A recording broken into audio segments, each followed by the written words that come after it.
Walang sino man noon ang nag-akala na may mangangahas ng patangkayuhan na aagaw sa Pilipinas mula sa kamay ng Amerika.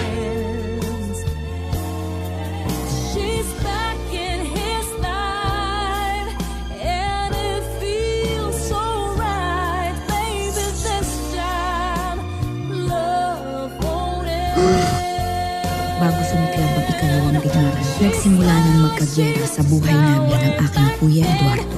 Ito po ba talaga ang kapapa ang tingin niyo sa amin ng kuya ko? Sa palagay niyo ba, kami talaga ang masamang influensya sa ate ko? Sinaktan ka na naman. Anong sabi ni Teresita? Ngayong mga Amerikano na namamahala sa lahat may karapatan na, babae man o lalaki, upang magdesisyon para sa kanilang sarili. Tatanggapin ko kung ano man ang kapalaran ko. Mamatay ako ng dangal, mamatay ako sa sinungan. Pinapangako ko, kuya, talagang magsisikap ako sa papasukin kong karera para kapag tanyag na ako at may pera, ako na ang mangangalaga at puprotekta sa'yo. Sinusweet pa, kuya. Napakahirap talaga maging isang marhalita. Napakadali mo sa akin. Ngayon pa lang ako nagsisimula mangarap. Hindi ako papani sa mga Amerikano o sa mga Hapon. Ayoko ng digmaan.